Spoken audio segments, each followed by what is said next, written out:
Assalamualaikum, hai guys, akkam jirtu nagaa keessanii fayyaadha. Video biraan deemnee dhufnee jiraan ibsuudha. Ana ibsuudha.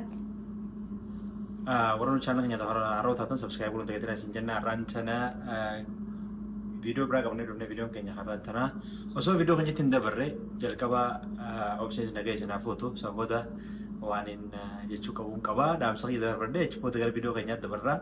Maaliif akka dhufnee isiniif himna jechuudha. Nagaa gaafadhuuti yoo dhaamsa qabaatte. Assalamualaikum warahmatullahi wabarakatuh. Hai guys, akkam nagaa fayyaa qabdanii jirtanii? I hope akka nagaa qabdanii. Yaa baga nagaan dhufte abbaa warra kabajamaaf jaalatamaa. Baga nagaan dhufte isinillee baga nagaan dhufte abbaa. Akkuma beekamu artistii jaalatamaa kabajamaa artistii Hadir Martoodha dhukkubsatee mana kamaa jiraachuu haaluma isin gartan kanaanii namni bareedaan isaanii akkana ta'ee haala jira gartan kana footoo asirra gartan kana keessa jira. Du'aa godhaa fi rabbiin dhiisuu ni fayyaa isaa rabbi deebisuu fi namni kun nama nuuf jecha saba kanaaf jecha jaalala oromummaatiif jecha nama yeroo hundaa'u tokkummaa irratti haala isaa jireenya isaa keessatti akka Oromoo wal buutuuf akka Oromoon cunqurfamtu nama hin barbaanne Hadirni beektan goota. Haala hunda keessattuu gaafa namni keenya sooshaal miidiyaa wal bu'ee erguma biyya alaa dhaqe kanaa nama qiisee hin bulle jechuudha. Nama lama wal lolee nama jinqamu. So rabbiin nuuf haa fayyisu du'aa inni godhaaf isin jaa. Amma gara viidiyoo keenyaatti dabarra namoonni hedduun beeba viidiyoo dheengatti sooramne irratti nutuuni beeynaa eega inni kanaa ta'a dhaqee awwatta akkaa fi hanganaa akkamitti ati beekuu hin dandeenye warra jeeqamutti dabalatu jira. Isiin tuni si urraanfattee jirti ati quban qabdu malee nama naan jeeqa isaan na barreessee jira. Amma gaafii tana lolatti osoo hin jirre haruma nagaa afaan nagaatiin hawaasa dura si gaafadha jeeti. Maaliif irraanfattati? Beebaan akkamitti si irraanfadhaa yoon si irraanfadhe mee dootinuu nan irraanfattu? So duuba akkamiinii deebisuu dadhabaa waan kana godhuu dadhabdi jennu nuti hunde gaafata akkam kun amma irraanfatti birtuuti si irraanfattee jechuudha. No, like akkasii miti like an jechuun irraanfadheeti miti akkaanii sokondi si yaadadhus akkaanii na bira jiraachuu dhabuun kan keessuun warri natti dhiyaatan akkanatti dhaga'amu isaanuu ni beekanii kana himulleen hin barbaachisu. So jechuun baatii walla jalaa dha'e malee addunyaa kanarraa si dagadhee sokondii takkaaf jiraachuu barbaadu. Okay, difama godhee fitin jedhan leeshin leeni. Isa lafatti haftan garuu hordoftoota kiyya argitanii miti jecha takkaanii nan jaarsa kiyya. Boksi naqee am dubbii fixe isan garuu. Hin dadhaatiin gaa. Ayi bebe yoo yaada jijjiiruu wayitaa ture amma tan oredii jennaan jettee ba akkasuma ayya. Yaa sani hattiyaanu ammoo namoonni hedduun na gaafatanii bilbilanii lakki obseen dhuftee na gaafatanii. Nama hedduun na bilbilee warreetti bilbilaa na gaafatan hedduu galatooma hawwamanti jedhan na gaafatan hedduu galatooma ulfaadhaadha. Osoon isinitti himne kana godhuu kiyyaaf hedduu dhiifaman isin hin jaa. So maal seetanii namoonni hedduu akkas jettanii gaafatu jira waan kanarratti akkam jette eessi jirta dhuftee moo silaa mee na duubaa dhuftee bakka biraa jirta moo mee eessi jirta waan agar hin jirtu? Bari waan biroon dhagayeeyyuu. Maaltu dhaga'ame? Dhagaye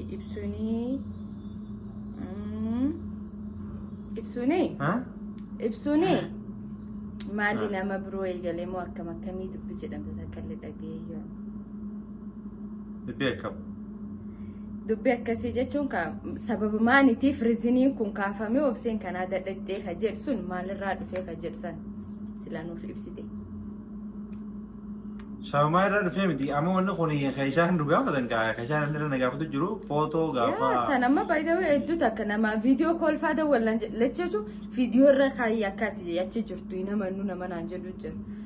Akka an deeme waan nuti jechuun firaankiidhaaf illee jennee hin dubbanne takka lammaffaa immoo waan akka deemne fakkeessu waan takkallee waan goone natti hin fakkaatu waan kana hunda wanni fide maal? Foto masani gaafa foto gaafa Jaafar hawwii dhuftu airportitti Nairoobiitti wajjin kana takka an dabaree dhiyoo tana post godhee namoonni hundinuu foto jalatti kongiraa jedha. Maaltu maal ta'e anummaan of shakkii ammaan tana baga wal gartanii Izin anjaan kee mana keessa barbaada. Mana keessa barbaada. Mana keessa si barbaada. Mana keessa si barbaada. Abjuu keessan jechuun. Abjuun dhuftee jee. Ol ka'ee minaan ni jiraami si ani kobumaan jiramu ibsuun na bira jira hanga jedhee natti dhaga'amu takka nu geessanii. So akkasitti hubatanii namoonni baay'een footoo sana arganii akkasitti hubatanii tuwwan keeriitii waan bareedaa yaaddanii inshaallah tuwammoo waan yaaddan sana akka nuuf ta'uu fi du'aa idee isa barbaachisa. Khabraa footoon TikTok irratti illee deemu turte bakka adda addaa deemu turte namni useetuma footoo inni duraanii fa'aa fuudhee baga wal gartan jee poostii godhuu ture. So namoota as keessa jirantu bilbilee gaafatu ture. Kompiitarsiitiin namni miseejaan baga wal gartan naan jaa kompiitarsiitiin akkasitti arraan tana akka nuti egaa ammaan tana wal biraan dhufini. So namoonni takka takka akkumatti itti fakkaatee yookaan immoo uummata takka takka jaalaluu qabaniif kabajamuu qabaniif walumaan nu jaalachuu isaaniitirraa kan ka'e hanga adda turuun keenya isaa mufachiisee nufachiisee yookaan immoo ifachiisee warra jaalaluu qabu fi kabajamuu qabu irraa waan san poostii godhanidha. Isaantu san godhanii akkasiin footoo sun ammas eerpoortii keessa turtee yoo argitan taatanii obseelleen ta duraanii sun tanaa miti jechuun xiqqatishoota akka ture achirratti ibsuunis akka ammaan tan argitan bush akka jedhe tanaa miti amma diyaaspooraa fi sanii nama gaafa Afrikaa san akkami maanta adda baasuu dadhabdanii kan jedhullee gaafinatti ta'ee lammaffaa maybe hawwuma nuti walaaltuu bakka akka qaban irraati wanni kun poostu godhamee namni kaanis kaan irraa fuudhee wanni kun akkas taate jedheetti yaadatiin. So namoonni tokko amma gisee ati waan takka taa'e waan takka uumamte siif yookaan ammoo ati gammachuu qabaattee namoonni yeroo gudduuni footuma qaban gad dhiisan malee footoo haaraa san harkachuudhaaf yookaan ammoo carraa dhabuu danda'an jee namni hayaatu ni jira. Nuti faan footoo koo dhufuu dandeenya ati faan lafa jalaan dhuftee tireenaan lafa jalaan dhuftee asuma wal baatee mana seenuu faan deesanii yaadanii isaanii gaafa dhuftee jechuudha osoo xayyaaraan hin ta'in tireenaan dhuftee tireenaan irraa buutee tumaa mana seentu faa kajee yaadu hin dhabamu namni. Sanii fi footoo ati dhuftee tuma dhayinee airpoortii si fuudhee tumaan waaqatti qofti mana faa gallee namni footoo nu kaasu dhabamee ta'u kaameramaan dhabnee waan mana gallee faa jee namni yaaddu addaa yookaan immoo kaameramaan illee dhabnu garuu keenya lafa keenya takki faranjii illee kennannee viidiyoo raabni sanii gallakkisuun kenna waan hin oolle inshaallah rabbiin jedhee. Yaa garuu namoonni as keessa jiranii as Kaalgaarii qofa jiranii miti Vancouver irraa Edmonton irraa bakkoota duraan birman wal gargaaritti inshaallah gaafa obseen dhuftu warroota kana hunda nam tokko osoo namsiisee hundatti ni hima guyyaa isin dhuftanii weelkaamiingii isiirra nama argamtan jeetiin abdii qabu inshaallah gaafa isin dhuftu akkasitti du'aa nu godhaadha guyyaa rabbi jeeman taatu akka gaafan achi dhufu baatii jaatti obseen jirti jeetiin dhufe giseen dhufu baatii jaatti anuu dalagaan seenne. Nama wayittuu waan jedhanii beektanii yeroo ibsuun deemsana amma osoo baatee afur keessa deemtaa barnaan jedhan namni wayii waan inni naan jedhe kan namni siin jedhu qubbeettee jechuun mooraalii akka qalbiin siin cabneef siin jedhan malee amata takkaaf wayinuma teessaa naan jedhani turan innaa jechisuun. Dhugaa jirtu ofitti himi siin jedhan. Dhugaa jirtu ofitti himi jiraadhi naan jedhani so alhamdulillah rabbil alamin waan hunda rabbitu jaalatee waan hunda kanu caalallee adda turanii waliin dhufan hedduu jira so nuti wanni nutti jabaateef waan hedduu kiloos taanee waliin waa hedduu dabarsineef adda ba'uun keenya kunin anafa daakeetuma akkanatti cacaacabsee manana kaayee jechuudha. Ana hanyaatu. Bannaan kallattiin kan bar dhugaa kiyya. Ana haa dhoko. Akkasin jedhee. An dhugaa kiyya na hedduu na dhagaama yoo namni kottobsi akkas deemnallee naan jedhe na dhagaama yoo gabbahullee na dhagaama yoo nama wajjin deemu argellee na dhagaama yoo namni makiina na bira dabreellee na dhagaama an everything na dhagaamti biyya namaa tan keessatti wallahi laazim maaniif sun cufti ta'ee hedduu akkas turre gaarii mitiillee gaariidhaallee jedhee yaada wanni sun yoo wanni akkan adda bahuu kun dhufte immoo hedduu takka badaadha.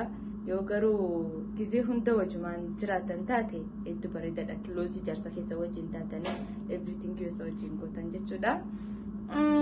Akkas jechuun kee barbeef jedhumaan ammaan tanaati jaarsaaf jaatti mana keessa koostara waliin jaanii ignoor wal godhanii nama kophaa kophaa yoo deemee saayiba walii ta'uu dhiisanii akkuma jaarsi jaartitti innilleen haalumaa dhufee ol seeneetuma waan barbaadu fudhatee. Amma yoo akkana adda bahuun jiraate taate moo yaa badawwan sun akkasirra hoyyame jechuun yoo adda ba'uun jiraate taate adda ba'uun ammaan tan akka keenya kan okay gaafa dhufte serious taate close taanu serious taate no achi booda maka biyyattii nuti deemnee yoo rabbiin umriin kennee achi nu dhaabtaate umraa faadeemu achi fasan deemu wajumaan gona jaarsaftaarti bajiin godhan inshallah so kanaafiyyuu bakkee ati kophaa deemtin jirtu bakkee anillee kophaa deemin jirtu inshallah bakka hunda wajumaa deemna jedhee yaada yaa warra achi rabbiin waa godhu inshallah guys hagam maantanaatti obsee hin dhufne achuma Nairobi jirti inshallah yoo rabbi biraan taate gaafa rabbi jeetti guyyaa rabbi murteessetti ni dhufti inshallah waan hundaa du'a mogolu jira du'a isin barbaachisu du'a godha isin jenna kanuma hedduu gaafatamu alfarda warri keessaa nu gaafattan warra komentii jala nu gaafattan still viidiyoon gara post godhe irratti jalatti dhufanii tiktok irra na gaafattan hunda keessanafuu inshallah guyyaa obsee abakkan walumaan dhaabbanne walumaan teenye tarriiliidha osoo idii kanaan taane agartan taatanii amma bakka isin taa'u jirtu bakka bakki taa'u jiru bakka biraati ni gata namni viidiyoo duraanii sanirratti baradda baasuu ni danda'a ture garuu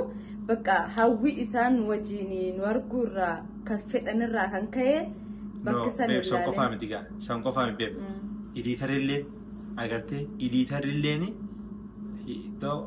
nama ajaa'ibaati si gartee si amma nama kana waan biyya adda addaa jiru nam tokko wal fakkeessa beekte obsiidha bar yeroo footootti fakkaatti bar viidiyoon ni higa akkasii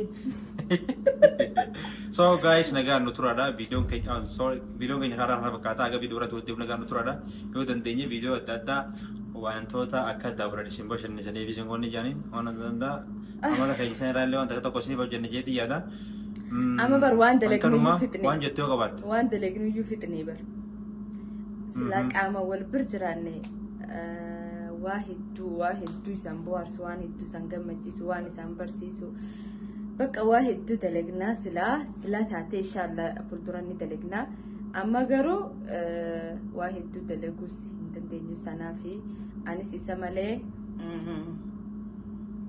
like akkas jechuu hin danda'u akkan dhaabbadhaa soo kanaafiyyuu I hope video adda addaatiin isaanii dhufaa jedhee yaada diraamaa dalagulleen biyya kan keessatti hedduu takka ulfaatee hedduu takka jabaattee sanumaa fi takkiyoo nama argattan kaameraamaanii badaa kaameraamaanii argattan nama wal cinatti argachuun hedduu takka ulfaata jechuudha sanuma sanaaf sanas xiqqoo irraa qabbanaa jechuudha inshallah amma dammoo viidiyoo waan danda'uun torbaanii gizee 2-3 sanii dhufuudhaaf ni yaada ibsuullee saniif fidaa akkuma gaafii kan dura wal gaggaafanne sayyoo san bohaarsu yoo san gammachiistaate gaafilee akkasiillee qabadhee gaafii nama bashannansiisuu kaadabbii qabu sanii fideetiin dhufaa jechuudha I hope dhaabachuutti mirbeeffa